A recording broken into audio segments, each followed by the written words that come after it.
오랜 시간이 지나도 절대 변하지 않을 타로카드 불변의 진리. 이것을 깨우치면 그 이상 타로카드 공부할 그 무엇도 없다는 걸 알게 되실 겁니다.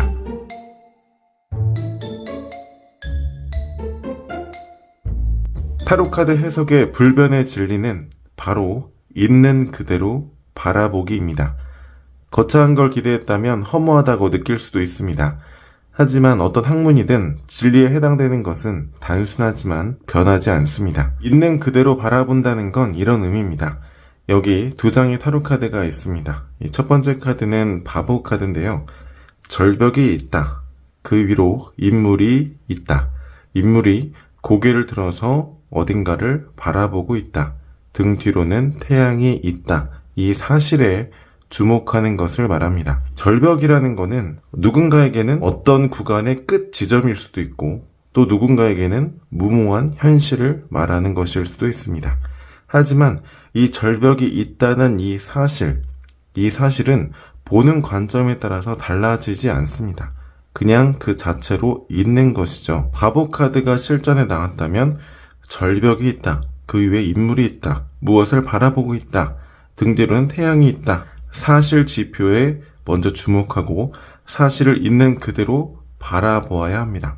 앞서 말했던 무모한 현실이다. 어떤 구간의 끝 지점이다. 이렇게 해석되는 것은 2차적인 내용이에요. 카드에 드러난 사실을 가지고 내담자라면 이 카드는 이러한 의미일 것이다 라고 투영하는 과정이죠. 하지만 우리는 그 결과론적인 의미들을 카드의 의미라고 생각하는 경향이 있습니다. 두 번째 카드는 펜타클 7번의 카드인데 한 인물이 농기구를 턱에 괴고서 펜타클들을 바라보고 있습니다. 이 상황이 이 카드의 핵심 진리에 해당되는 사실입니다. 이 카드가 나왔다면 한 인물이 농기구를 턱에 괴고 펜타클들을 바라보고 있다라는 사실이 먼저 보여야 됩니다. 이러한 상황이 내담자에 따라서는 고민하고 있는 상황일 수도 있고 또는 내가 가진 것 이상으로 이뤄낸 것 이상으로 더 이상을 가지고 싶어하는 욕심을 부리는 상황일 수도 있고 또 결과물들을 흐뭇하게 바라보는 상황일 수도 있겠죠. 이렇게 내담자에 따라서 2차적인 의미가 달라질 뿐 한 인물이 펜타클들을 바라보고 있는 상황이다. 이 사실은 변하지 않습니다. 즉 카드에 드러난 사실과 거기에 투영되는 타로 리더의 생각, 나의 생각을 구분해서 바라볼 줄 알아야 됩니다. 흔히 우리 내담자들이 고민이 생겨난 이유는 본인의 상황을 객관화하지 못하고 본인의 프레임대로 해석하고 바라보기 때문입니다. 그만큼 시야가 좁아진 상황이죠. 하지만 타로 리더가 내담자의 상황으로 나온 이 카드들을 객관적인 사실 그대로 바라보는 눈이 있다면 그만큼 내담자의 상황을 객관화시켜줄 수 있는 가능성이 높아집니다. 그리고 카드에 드러난 객관적인 사실과 타로 리더의 생각을 구분해서 바라볼 줄 안다면 타로 리더의 생각은 내담자가 바라보는 상황의 모습일 수 있기 때문에 그만큼 내담자의 마음을 공감해 줄 수 있습니다. 즉 상담은 내담자의 마음을 충분히 공감해주고 또 내담자의 상황을 객관화시켜주는 것에 있는데 카드를 사실 그대로 바라보는 것 그리고 그 사실이 내담자에 따라서는 이런 의미가 될 수도 있겠구나 또 이렇게 될 수도 있겠구나 이런 생각을 구분해서 바라보는 연습만 된다면 어떠한 내담자, 어떠한 상황, 어떠한 경우의 수가 주어지더라도 해석에 있어서 어려움을 느낄 만한 상황은 크게 존재하지 않습니다. 카드가 실전에 등장했을 때 이 카드는 어떤 의미였지 내 기억에 의존하지 말고 1차적으로는 이 카드에 있는 사실 그대로를 먼저 바라볼 줄 알아야 됩니다. 우리는 카드에 드러난 객관적인 사실을 배제하고 결과론적인 의미들을 카드의 의미라고 생각하는 경향이 있습니다. 왜냐하면 해석할 때 그 결과론적인 의미들을 그대로 적용해서 말하면 되는, 즉 사용하기 편하기 때문이죠.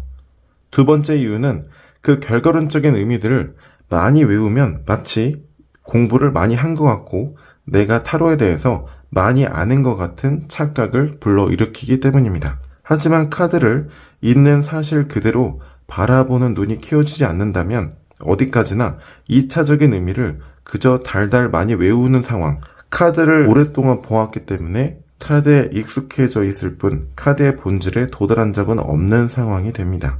결과론적인 의미들은 우리가 부여한 의미 부여에 지나지 않습니다.